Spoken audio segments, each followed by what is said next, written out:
Bismillahirrahmanirrahim. Assalamualaikum warahmatullahi wabarakatuh. Saya Elis Lisnawati, calon guru penggerak angkatan 6. Fasilitator Bapak Irman Fitri Rahman. Pengajar praktik saya Bapak Marwan Supriyadi. Pada kesempatan ini saya akan menampilkan mengenai kegiatan yang sudah saya lakukan sebagai aksi nyata pada modul 1.4 budaya positif. Diseminasi budaya positif ini dilaksanakan pada 2 tempat yang berbeda, yaitu di SDN Nur Alam sebagai unit kerja saya dan di KKG Gugus 3 Tanjung Jaya.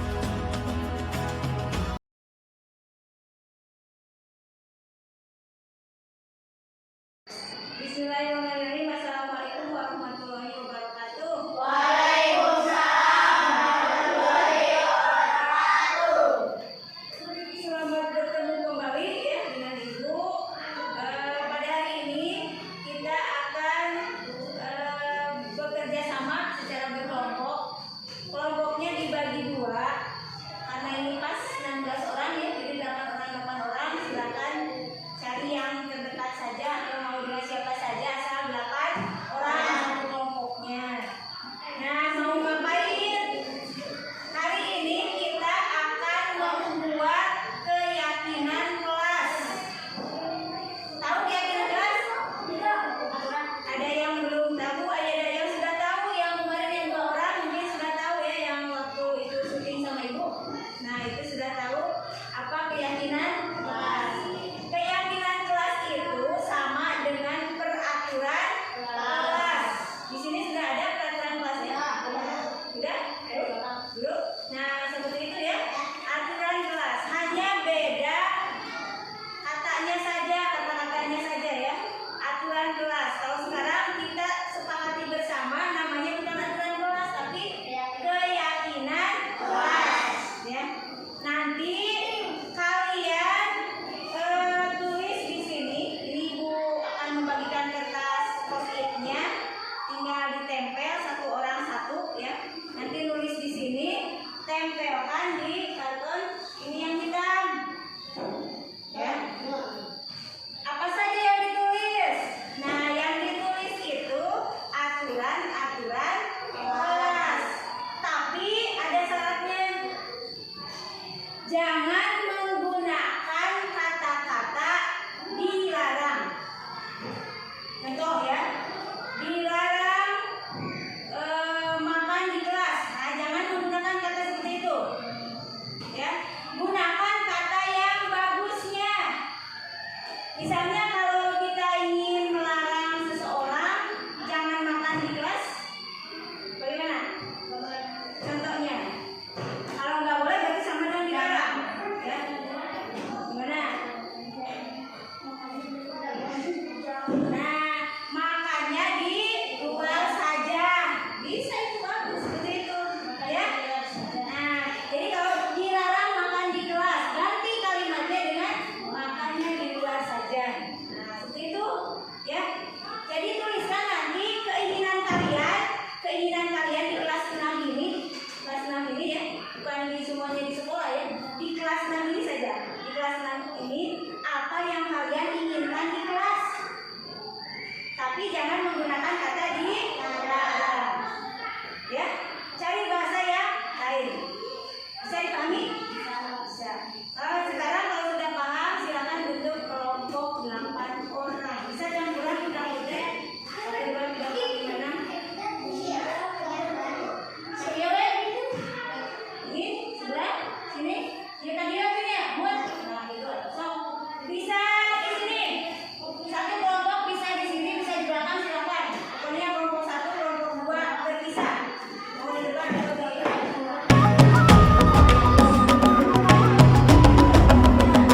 Bangun dan bukalah matamu, saatnya meraih mimpimu. Arahkan pandangan ke depan,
Nomor 3, saya ingin kelas bersih, gak mau kotor. Nomor 4, saya ingin piket di sekolah agar tidak kotor. Nomor 5, saya ingin belajar dengan tenang. Kami dari kelompok 2 akan mempresentasikan kegiatan kelas. Silakan.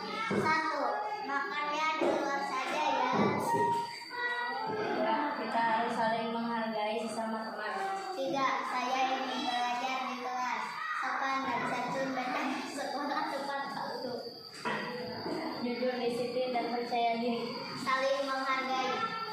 Berbicara dengan sopan dan santun. Bertanggung jawab terhadap tugas sekolah. Harus rukun dengan teman. Siap. Tepuk tangan untuk kelompok 2. Pancasila, kita bernafas dalam sila-silanya. Kita belajar Pancasila, ayo kita jaga untuk Indonesia. Bersatu dalam perbedaan, berpegang tangan dan berlari. Singkirkan egomu, oh kawan, demi negeri ini. Jadilah generasi emas, cerdas berkarakter. Bismillahirrahmanirrahim. Assalamualaikum warahmatullahi wabarakatuh.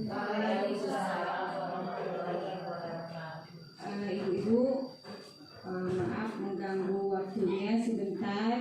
Ada yang ingin saya sampaikan atau saya sosialisasikan mengenai budaya positif di sekolah. Ini merupakan salah satu tugas yang harus saya laksanakan, yang harus saya tempuh untuk kelulusan saya sebagai guru penggerak. Di sini saya mungkin akan mendiseminasikan tentang budaya positif di sekolah. Baik Bapak dan Ibu, kita mulai saja.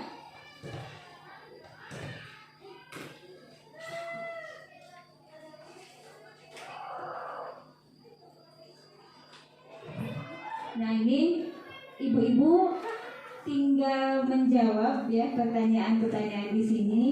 Jawab apa saja yang ada di benak ibu-ibu. Nah, ini yang pertama, hukuman dapat mendisiplinkan anak. Setuju atau tidak setuju? Hukumannya yang bagaimana dulu? Hukumannya yang bagaimana dulu. Jadi tidak langsung setuju atau tidak setuju. Yang kedua,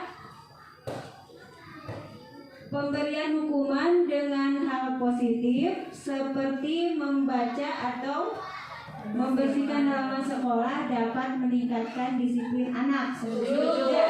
Setuju. Yang ini kompak setuju. Kita lanjut. Yang ketiga, memberi penghargaan dapat meningkatkan motivasi belajar anak. Setuju? Setuju. Nah, ini belum ada jawabannya ya Bapak Ibu. Jadi jawabannya ada di materi yang akan saya sampaikan. Nanti bisa terjawab sendiri apakah jawaban Bapak Ibu itu betul atau salah, atau antara betul dan salah. Kita lanjut saja. Nah, ini yang akan saya sampaikan. Cukup banyak materinya, tapi kita persingkat saja, kita ringkas saja. Jadi materi yang pertama yaitu disiplin positif dan nilai-nilai kebajikan universal. Yang kedua, teori motivasi hukuman dan penghargaan dan restitusi. Yang ketiga adalah keyakinan kelas. Yang keempat, kebutuhan dasar manusia dan dunia berkualitas. Yang kelima, restitusi atau 5 posisi kontrol. Jadi ada 5 posisi kontrol dalam restitusi, ini maksudnya.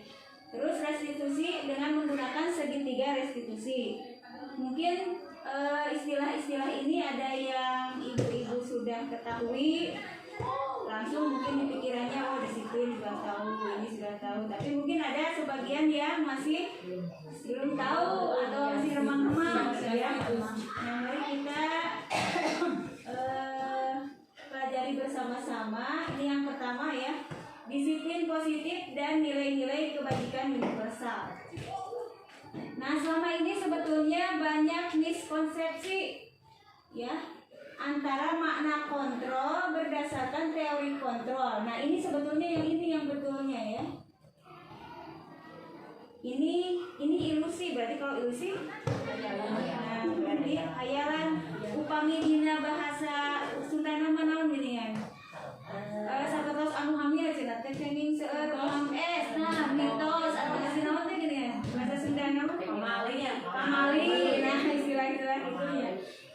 Nah, ini di pendidikan juga sama, ada yang namanya ilusi. Ilusi bahwa guru itu bisa mengontrol murid. Itu ilusi, tapi selama ini kita tahunya guru itu bisa mengontrol murid. Tapi itu ilusi sebetulnya pada kenyataannya.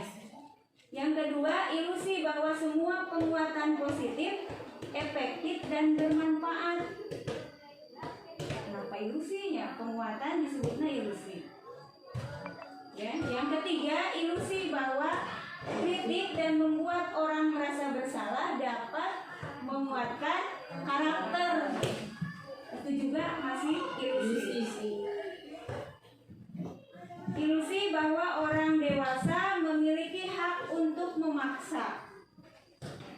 Nah, ini ibu-ibu, ilusi-ilusi tersebut sebetulnya kalau sekarang kenyataannya kita masih yakin bukan ilusi ya. Jadi bahwa penguatan itu bisa memotivasi. Tapi katanya di sini ilusi. Kenapa bisa disebut ilusi ya? Siapa sesungguhnya yang memiliki kontrol? Tadi kan ilusi yang pertama itu bahwa guru bisa mengontrol murid. Sebetulnya tidak ya, Bapak Ibu.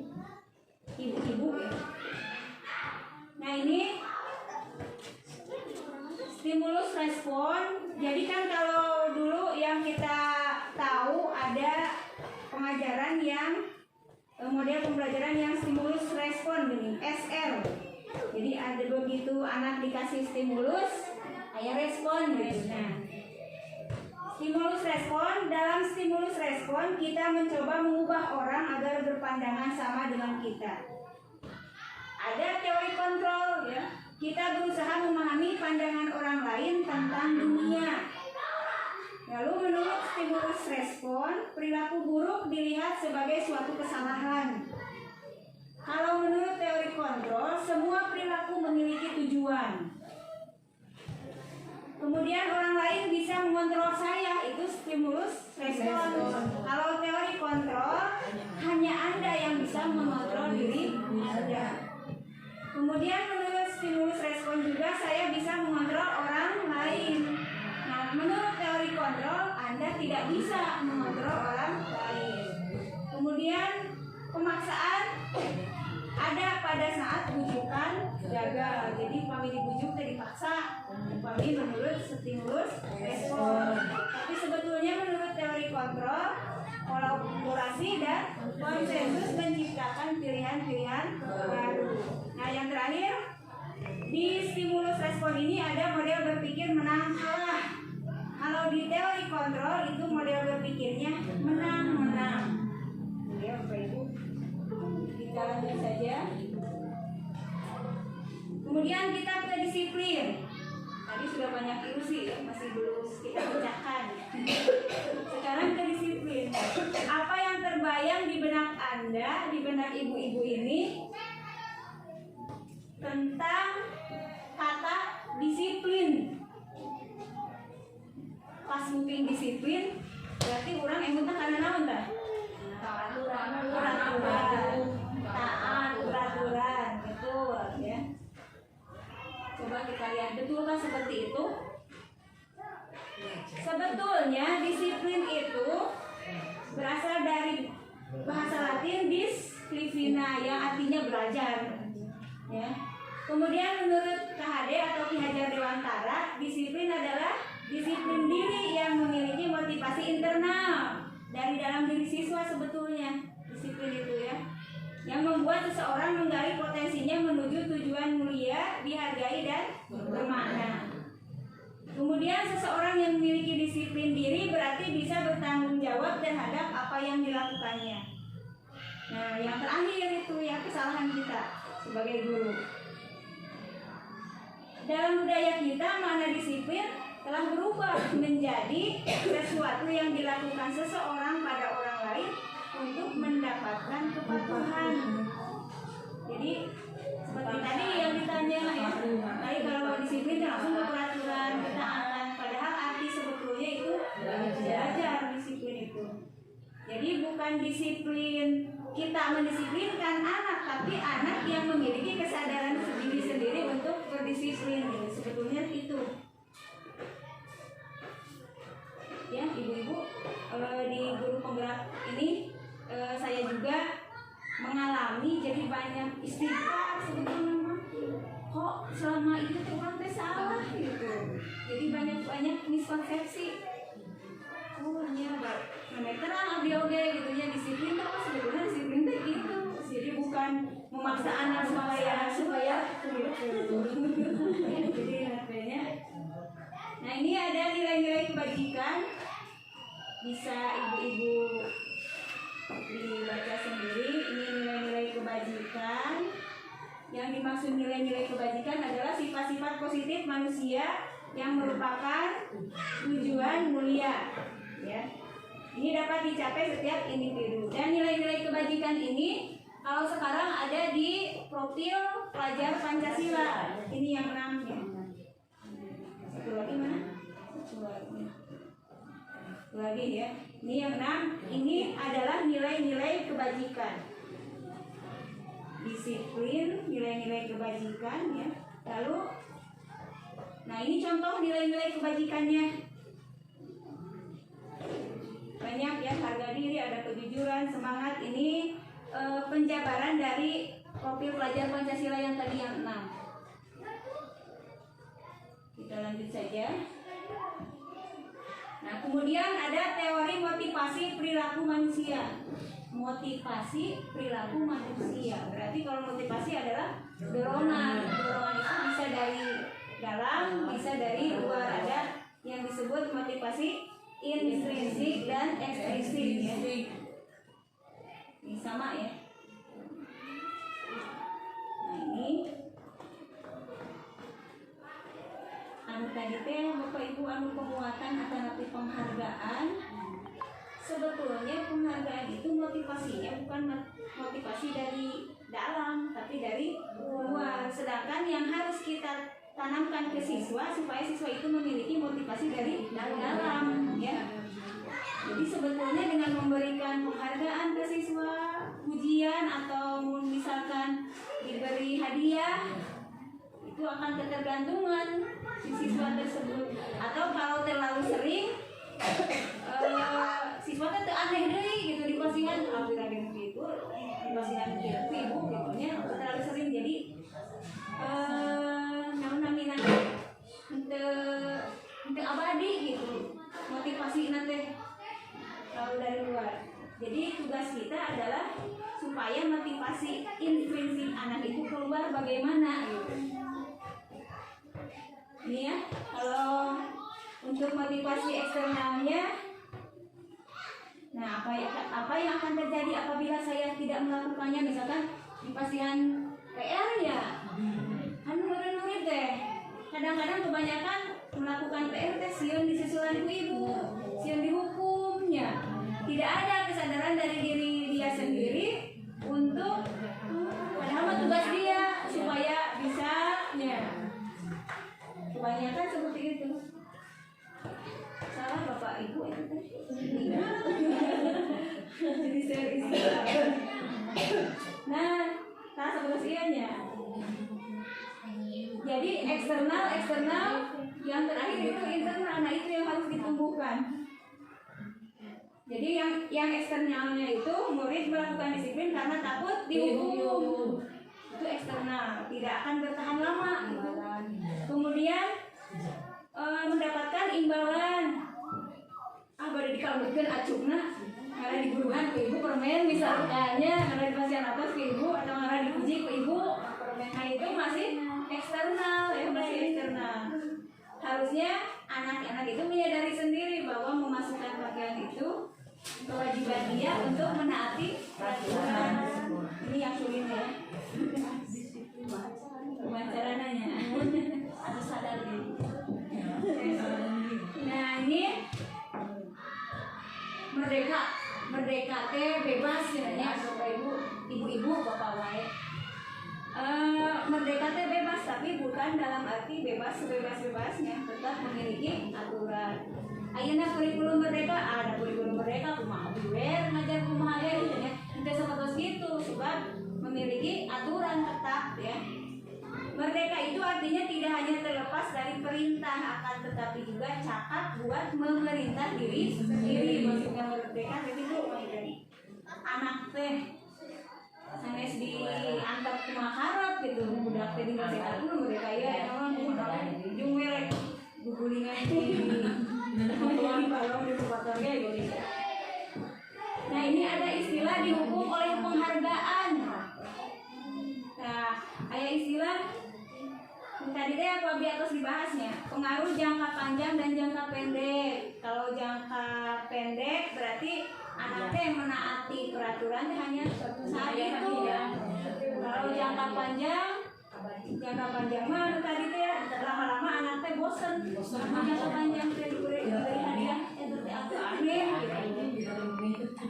Terus penghargaan menghukum, sami penghargaan teh menghukum teh sapertos membuat teman anu teh diberi penghargaan anaknya bisa iri kalau diberi penghargaan. Akhirnya si anak yang tidak diberi penghargaan itu memiliki sifat jelek, iri. Ibu udah abi mah teh dipasihan, nah ibu memasang teh itu jadi bisa kita ya kan keurel ka rerencanana. Kemudian tidak efektif, misalkan kita memberi penghargaan yang tidak efektif itu misalkan anak itu menggambar, padahal sih gambarnya teh halus-halus teuing gitu ya. Gambarnya itu biasa-biasa saja, tapi kita katakan, bagus nah, hebat. Itu sering ya orang gitu ya. Padahal gambarnya abon ya. Itu sebetulnya salah. Jadi tidak efektif itu anak awam mah gambar sendiri terus disebut sae, terus dipuji, terus diusapan. Nah, berarti eta teh salah urang selama ini. Jadi kalau tapi tidak juga disampaikan ke anak gambarnya jelek, tapi misalkan ada saran gitu. Oh gambarnya sudah bagus, tapi coba kalau ini diwarnai misalnya, kalau ini seperti ini gitu. Nah maksud itu ya. Kemudian merusak hubungan yang tadi, merusak hubungan dengan temannya bisa iri gitu ya, dengan yang lain, lalu menurunkan kualitas. Misalkan nanti menurunkan kualitas teh diberi tugas misalkan anak teh, tapi diiming-imingi gitu, diiming-imingi bu penghargaan ku guru ya, ku guru. Jadi si anak teh bisa wae asal ngejakeun nanti asal beres ya, ada di pasti anaknya asal ayo hadiah misalkan teh cepet-cepet sok dipasihan hadiah ieu, jadi asal gitu. Jadi menurunkan kualitas penghargaan, mematikan kreativitas sama, lalu mengurangi motivasi intrinsik, apalagi jadi si anak teh diberi penghargaan pada saya teh mah sabab ya penghargaan aya iming-iming aya imbalan ya. Jadi motivasi intrinsiknya tidak ada atau hanya sangat lemah. Nah kewajiban kita kumaha menebalkan, menguatkan motivasi intrinsik. Kemudian hukuman ya, hukuman yang tadi. Kemudian ini konsekuensi. Kalau hukuman ya terus terang lah lagi hukuman mah ya seperti itu sanksi kepada anak ya. Kalau konsekuensi itu sudah terencana. Kalau hukuman itu tiba-tiba. Jadi yang menentukannya itu si guru, bukan anak ya. Kalau hukuman sok tulis 1 halaman. Mana kira mengerjakan PR, ayeuna nulis halaman penuh sok. Ya itu kan tidak ada kesepakatan dulu dengan anak kurang gitu ya. Jadi itu hukuman. Kalau konsekuensi itu ada ada kesepakatan dulu dengan murid kalau konsekuensi.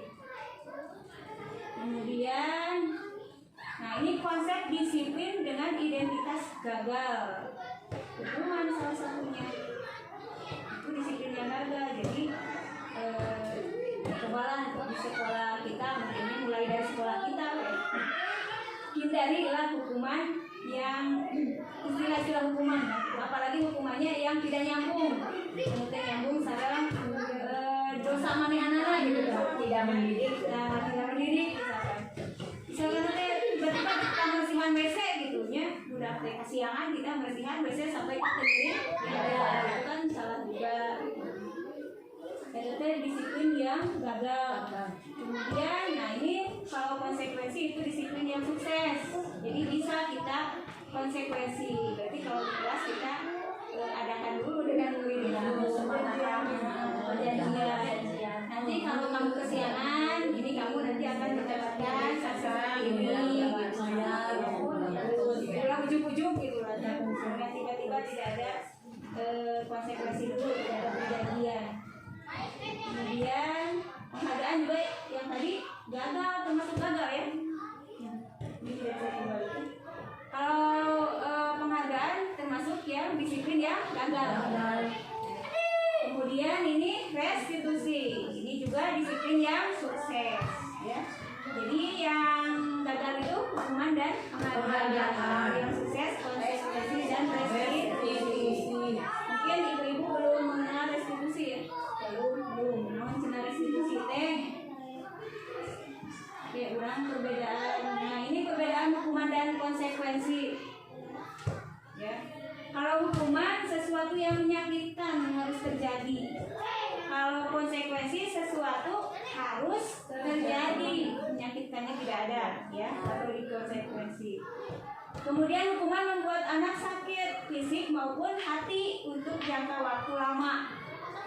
Tapi lamun dihukum dehnya sok emut nanti tepi ka SMP kadang-kadang mungkin kalau di sekolah yang sudah SMP SMA mungkin bisa lah si anaknya malah memberontak, bisa nanti aku pesan cenah. Nah justru kan kita tidak begitu soal sikapnya, jadi tunggu dendamnya dalam diri anak. Tuh anak membenci kedisiplinan, justru alih dengan disiplin. Nah kalau konsekuensi menghargai disiplin. Hukuman itu sebuah paksaan. Kalau konsekuensi stimulus, rangsangan, tanggapan ya. Hukuman mendorong anak menyakiti diri sendiri. Kalau konsekuensi mendorong anak agar dia menyesuaikan diri. Nah kalau hukuman konsep diri dia buruk. Kalau itu konsekuensi konsep dirinya baik. Kemudian anak belajar untuk menyembunyikan kesalahan. Ya, akhirnya bisa ngabohong budak tidak sieun dihukum gitu. Kalau konsekuensi anak belajar untuk mematuhi peraturan. Hukuman marah, rasa bersalah, dipermalukan, merasa tak dihargai itu. Hukuman akibat dari hukumannya. Kalau konsekuensi kehilangan hak, dibuat tidak nyaman, diasingkan untuk sementara. Jadi tetap konsekuensi juga ada perubahannya di sini ya. Jadi kehilangan hak, dibuat tidak nyaman, diasingkan. Kemudian, nah ini ya, mungkin ibu-ibu bisa memilih mana yang hukuman, mana yang konsekuensi. Kalau tindakan guru yang pertama masuknya hukuman atau konsekuensi? Hukuman. Mencatat 100 kali di dalam buku kalimat. Saya tidak akan terlambat lagi karena terlambat ke sekolah.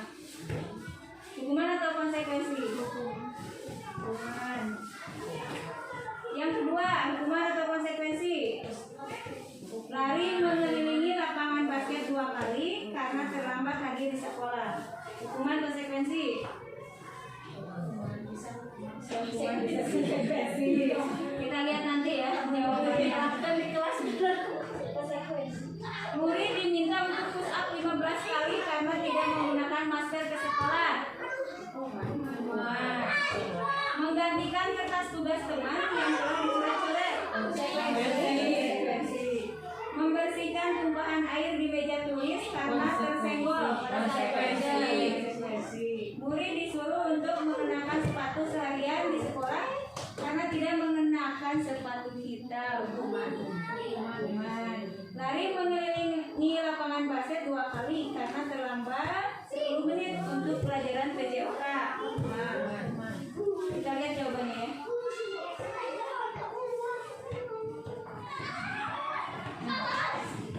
Mana yang benar, mana yang salah? Terakhir.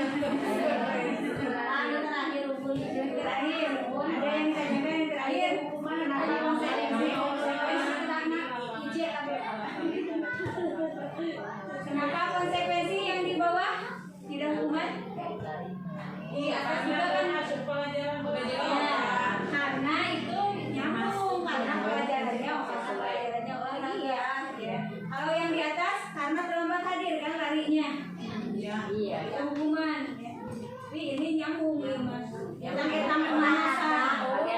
Pemanasan nyambung dengan konsekuensi ya. Sayangnya gambarannya pemanasan konsekuensi.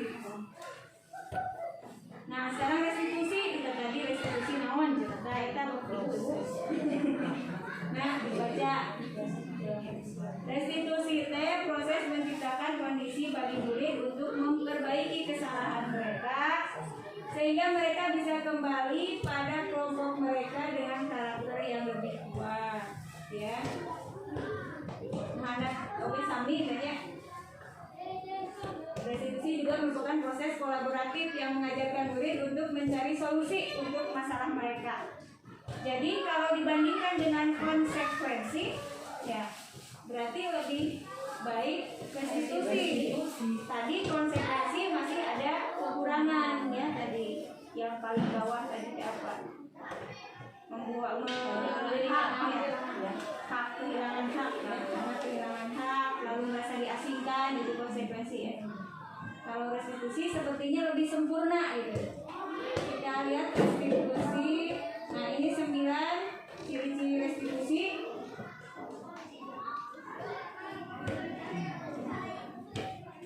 Bukan untuk menebus kesalahan, namun untuk belajar dari kesalahan itu restitusi. Nanti contoh-contohnya ya ada restitusi.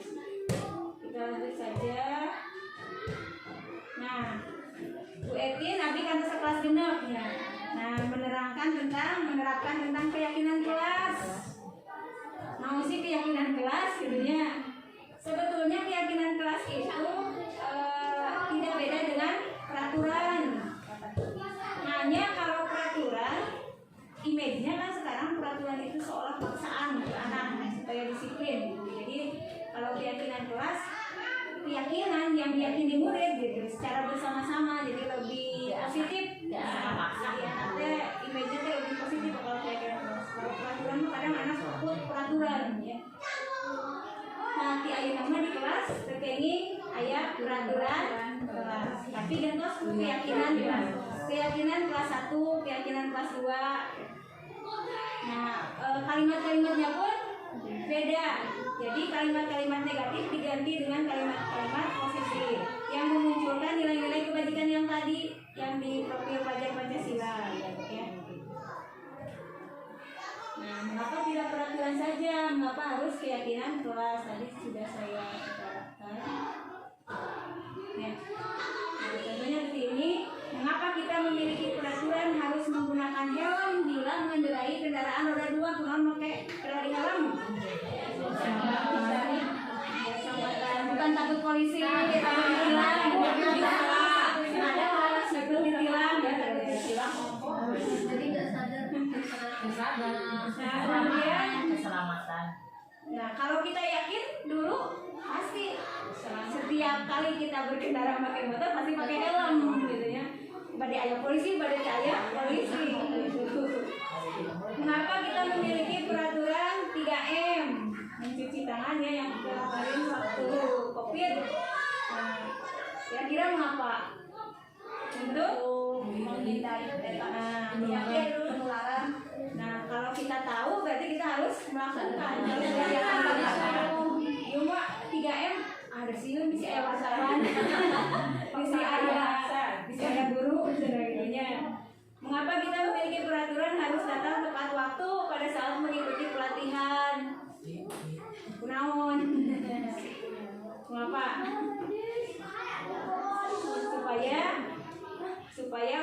yang kita gunakan muridnya efektif supaya nanti selesainya tepat waktu. Bukan alasannya bukan karena takut dihukum, malu dengan orang lain, peserta lain misalkan. Itu motivasinya dari luar eksternal kayak. Jadi harus menunjukkan motivasi dari dalam diri kita ya, internal. Dilanjut. Nah, ini keyakinan kelas. Contohnya ya ini. Di sini judulnya itu masih kesepakatan kelas dua-duanya. Tapi silakan ibu-ibu pilih mana yang merupakan keyakinan kelas. Itu ada dua kesepakatan kelas, yang sebelah kiri, sebelah kanan. Yang keyakinan kelas kira-kira yang mana?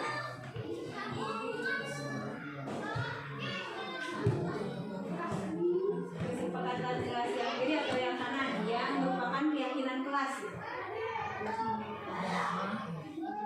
Kira-kira tadi kan keyakinan kelas itu harus diyakini dulu oleh murid. Yang mana? Yang kanan atau yang kiri?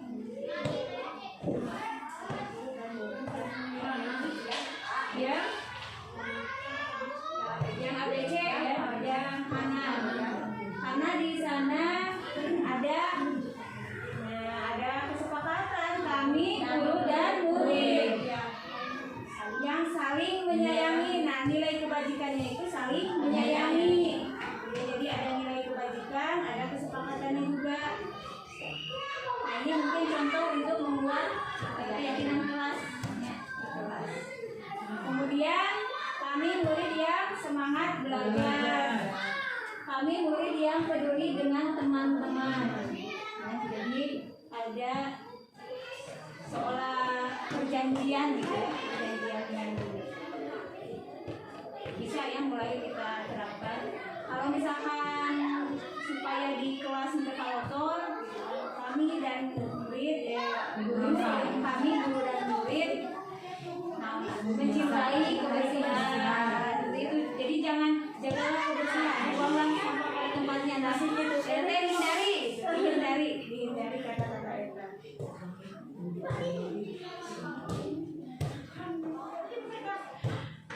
Nah, yang ini maksudnya ini ibu-ibu coba dipikirkan di kolom keyakinan kelasnya atau nilai kebajikannya. Nilai kebajikannya termasuk yang mana? Selalu kembalikan buku ke tempatnya. Kira-kira nilai kebajikannya apa? Kalau kita kan ada saling menyayangi, saling jawab, kira-kira namanya selalu kembalikan buku ke tempatnya. Kira-kira naon?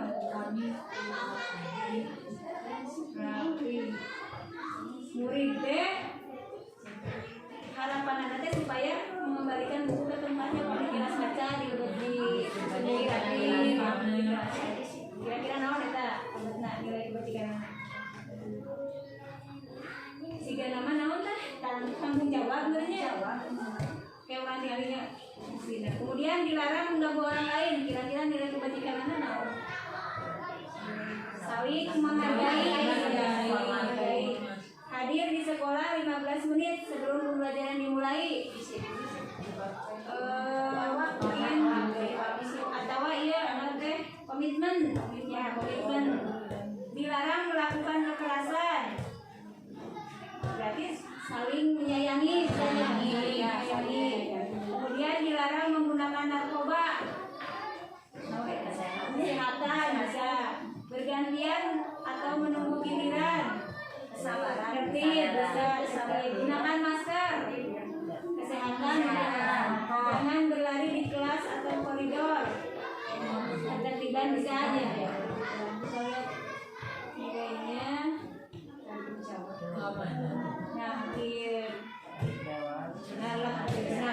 benar. Jadi untuk membuat keyakinan kelas itu dimunculkannya nilai-nilai itu ya. Mungkin nanti kalimatnya ditambah, kami guru dan murid yang tanggung jawab. Tapi nanti dijelaskan dulu ke murid. Dijelaskan dulu kan muridnya kalau kelas rendahnya mau hosen, Masih maksudnya tanggung jawab gitu. Dijelaskan dulu ya. Tanggung jawab itu kumaha gitu. Di kelas teh tanggung jawab tuh kami kilas sana sebelum dari keberangan. PR dikerjakan gitu dah. Nah dijelaskan. Oke begitu ya. Nah ini keyakinan kelas. Keyakinan kelas bersifat lebih abstrak daripada peraturan. Betul ya.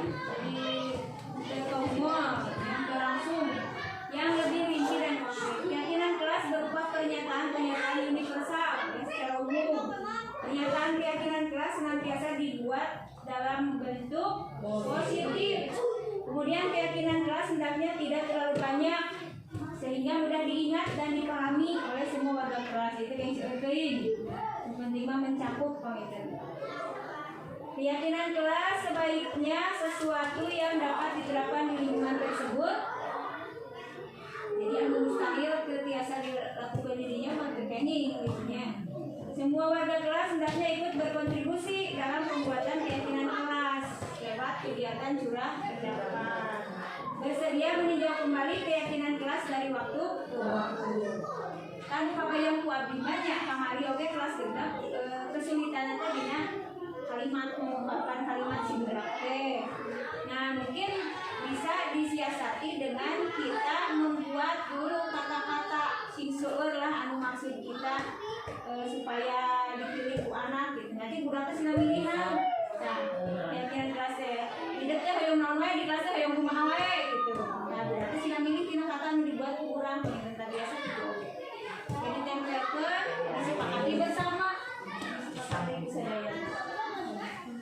Soalnya kemarin kelas 6 ada SD. Nah, ini contohnya untuk kelas 1 lebih simpel.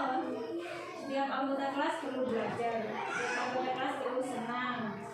Contoh keyakinan. Ya, jadi hindari kata-kata yang mendikte anak, memaksa anak. Jangan belajarlah dengan rajin, misalkan itu yang biasa namanya seolah-olah perintah gitu. Ada emang keyakinan gitu. Katanya ini untuk menumbuhkan motivasi prinsip sadar diri anak itu sedikit-sedikit belahnya dari tahu ya.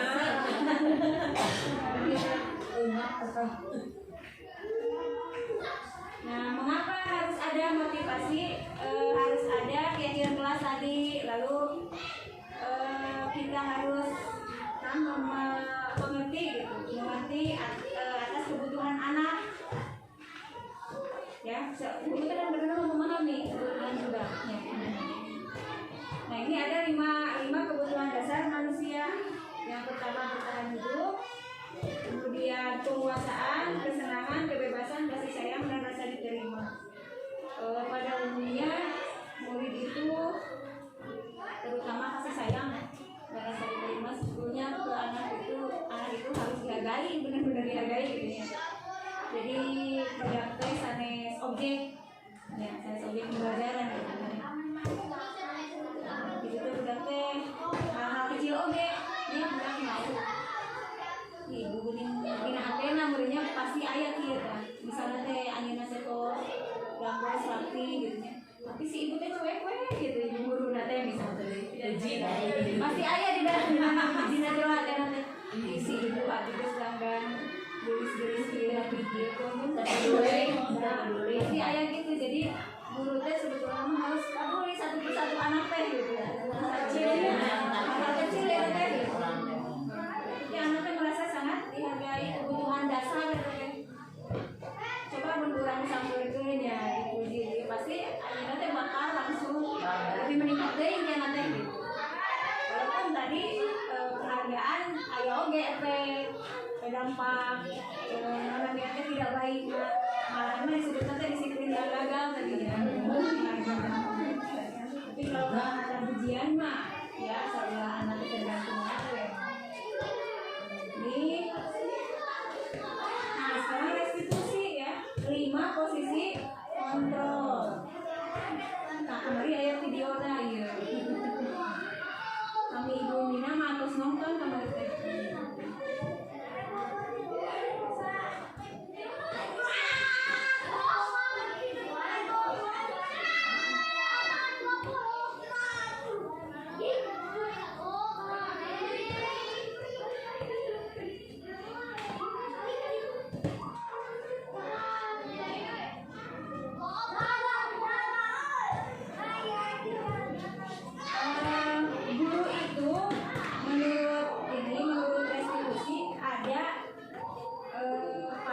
5 posisi kontrol. Jadi ada 5 karakter guru. Lebih jelasnya kita saksikan aja ya. Saking ada ibu dan bapak guru hebat dalam penerapan disiplin positif restitusi. Salah satu program yang dijalankan adalah 5 posisi kontrol. 5 posisi kontrol dan restitusi adalah proses perjalanan seorang bayi agar dapat mengenali dirinya. Pada video kali ini, kita akan membahas tentang 5 posisi kontrol yang dikembangkan oleh Brian Blossom dan contoh penerapannya.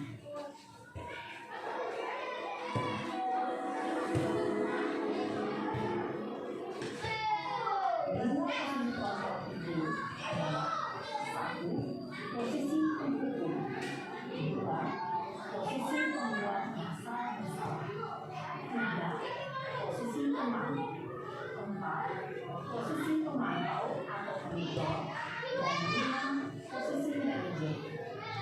Untuk lebih memahami kelima posisi tersebut, mari kita saksikan kasus keren dan menambah hadir di sekolah dan melihat bagaimana 5 posisi kontrol dalam menghadapi masalah tersebut.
menjaga suasana tetap santai. Murid akan merasa senang, aman, dan akrab dengan guru. Identitas yang tercipta adalah identitas sukses atau berhasil. Namun, selalu diingat, karena ini masih dengan eksternal, maka ada faktor ketergantungan dari murid kepada orang tertentu. Di sini, guru absennya, sehingga di lain waktu, murid bisa berperilaku baik, namun hanya pada orang-orang tertentu saja.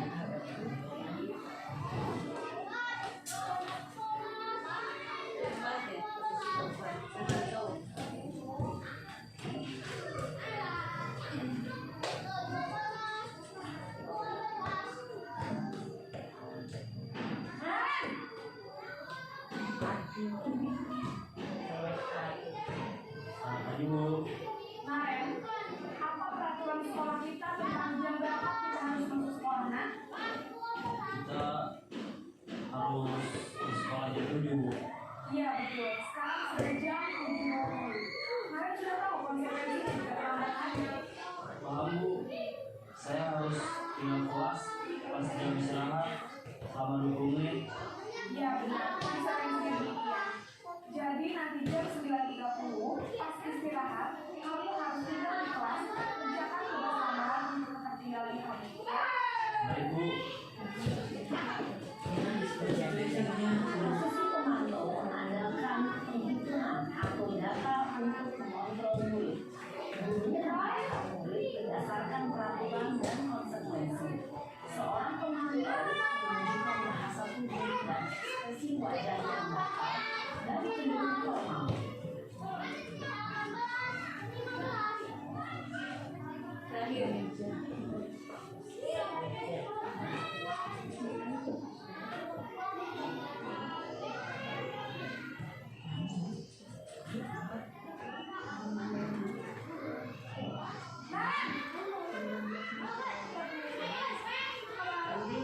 Pagi Bu.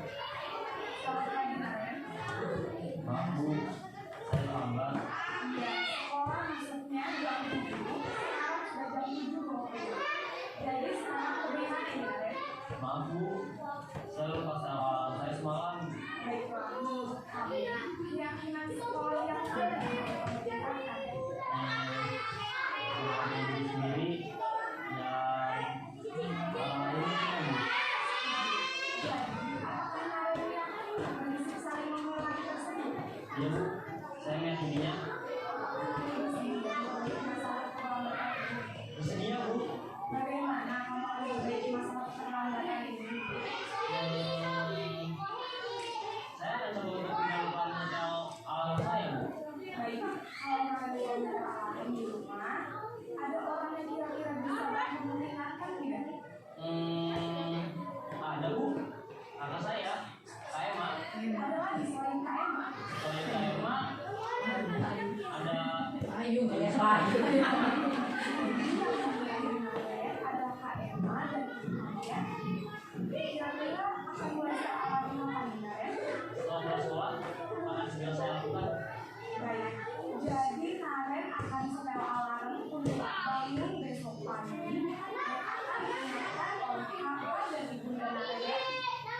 Ada lagi yang ingin perlu dilakukan Naren agar tidak terlambat bangun lagi. Tidak ada Bu. Baik Naren, terima kasih untuk bersama kamu. Sekarang kamu kembali ke kelas untuk belajar. Baik Bu, terima kasih. Posisi manajer adalah posisi kontrol dan disarankan untuk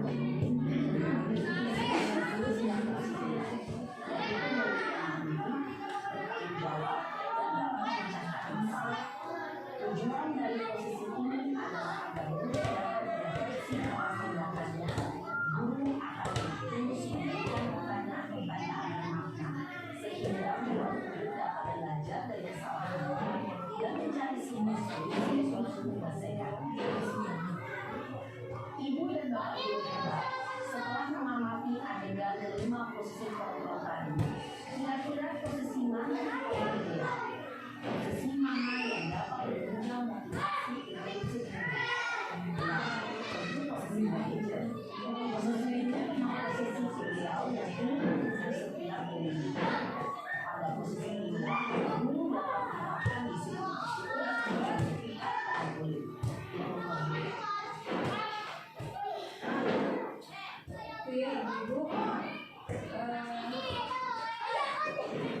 ada 5 posisi kontrol. Mungkin kita juga bisa menilai diri kita sendiri masuk yang mana. Kami Abimah mungkin lebih ke penghukum satu teman atau merasa bersalah lebih sering gitu lebih dilakukan mereka, malah jarang yang 2 yang terakhir. Siga namanya posisi teman teh sigana teh sudah betul gitu urangnya berada dekat dengan anak gitu. Tapi ternyata ada efeknya gitu. Jadi efek ketergantungan istilahnya. Jadi misalkan nanti si guru eta teh nurut nanti ka guru eta we gitu. Di 5 anu bageuna teh ka guru 5 we nurut nanti ke guru yang lain tidak gitu. Jadi efek nanti seperti itu kami sebagai teman sebagai penghukum apalagi itu mah efeknya ya, jadi merasa anak rendah diri kalau sebagai penghukum. Kemudian sebagai teman merasa bersalah juga sama ya, merendahkan anak. Siga nama itu oke nya, siga bager lebih halus kata-kata dari nah yang perlu kita tingkatkan ada di posisi yang terakhir. Nah, yang sebagai manajer dan pemantau panggilan atau kalau belum bisa hindarilah menghukumah. Ya, soalnya kalau di manajer juga di yang kedua terakhir teh sebelum manajer teh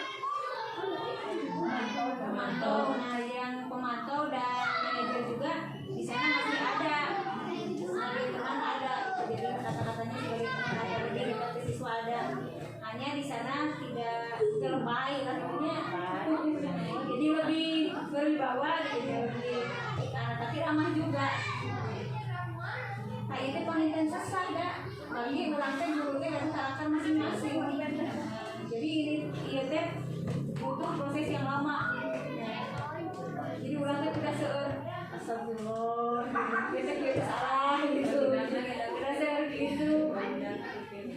Nah, mudah-mudahan lebih sami. Ada orang tanya, langsung tak ilmunya naik, emosi juga sih. Memang wanita kita ada di rem, susah soalnya karena karakter masing-masing. Oke, mana kita yang terakhir? Segitiga restitusi ya, yang berubah, yang tidak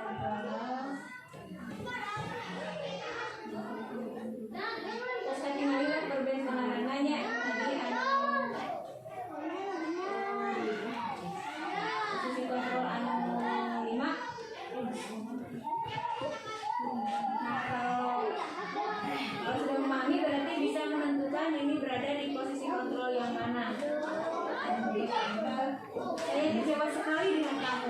Biasanya mana ada izin kamu tidak pernah benar melakukannya. Mungkin yang dilihatnya lebih ke ini yang garis bawah ini. Iya. Saya kecewa sekali. Tadi ada yang kata-kata ibu kecewa sekali dari gimana? Ayolah lakukan demi ibu. Apakah kamu mau mendapatkan stiker bintang hari ini? Gimana itu nih? Jadi ada stimulus ya itu ya? Stimulus masuk mana? Bagaimana kamu bisa menyelesaikan masalah ini? Kamu selalu yang paling terakhir. Masih kene kabur ya, rombong-rombong. Berarti kali jawabannya nanya.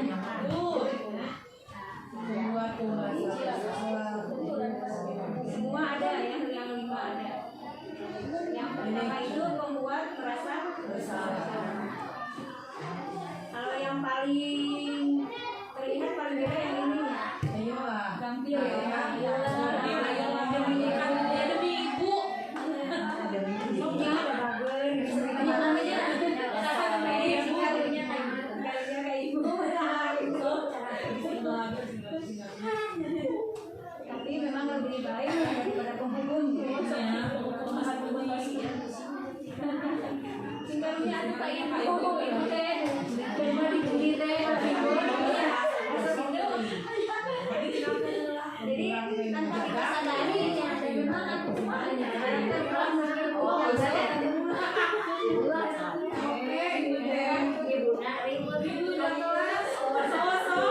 nah ini yang dimaksud segitiga restitusi tadi. Jadi di video tadi yang terakhir ayahnya segitiga restitusi. Jadi di segitiga restitusi itu ada 3 langkah ya, ada 3 langkah, ada validasi kebutuhan, kemudian ada menstabilkan identitas, ada menanyakan keyakinan.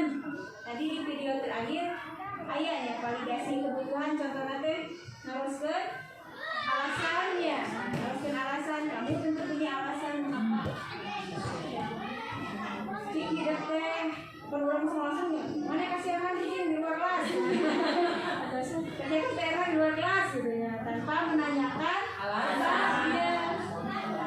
Jadi harus ditanyakan dulu validasi kebutuhan anak alasan. Kemudian menstabilkan identitas. Nah, jadi ngalamin pengelola budaknya bukan budak gitu.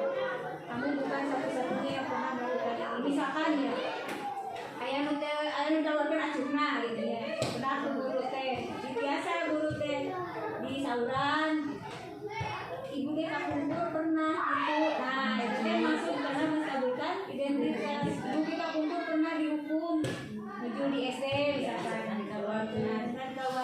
Tapi bulan dikadinya ayah deui tahapan selanjutnya menanyakan keyakinan kelas. Nah, ini kami acurna ditawarkan ci keyakinan kelas mana anu tos dilanggar budak gitu ya, harus ditahu. Nah, jadi di kelasnya harus ada keyakinan kelas dulu ya. Jadi ini yang dimaksud segitiga restitusi. Nah, harusnya kita itu semua berada pada posisi kontrol yang ini, yang manajer itu ya, Bapak Ibu, Ibu-ibu. Mungkin ini slide terakhir. Slide terakhir.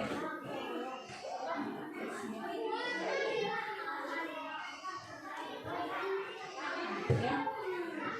Hatur nuhun perhatosanana waktosna sok sanaos sadap pangitna. Tapi mudah-mudahan mah ada manfaatnya. Ada yang bisa diserap, diterapkan di sekolah kita. Mudah-mudahan sekolah kita juga ke depannya menjadi lebih baik. Sama-sama lah memperbaiki diri, sami yang oge. Terus abi-oge tadinya dina guru penggerak teh seueur istighfar. Seueur istighfar. Selama ini teh asa terus gitu ini salah. Kita baru 1 modul tentang budaya hidup ini, 1 modul. Kesananya banyak gitu. Jadi bagi lamis teh bagi tertarik gitu, sampai bosan gitu di Rasul Wali dina guru penggerak gitu. Itu banyak ilmu-ilmunan gitu biasa diterapkan di sekolah. Itu pangitan ibu-ibu, maka diri badai diteraskan ke kelasnya diabdi. Sekian saja. Wassalamualaikum warahmatullahi wabarakatuh. Waalaikumsalam warahmatullahi wabarakatuh.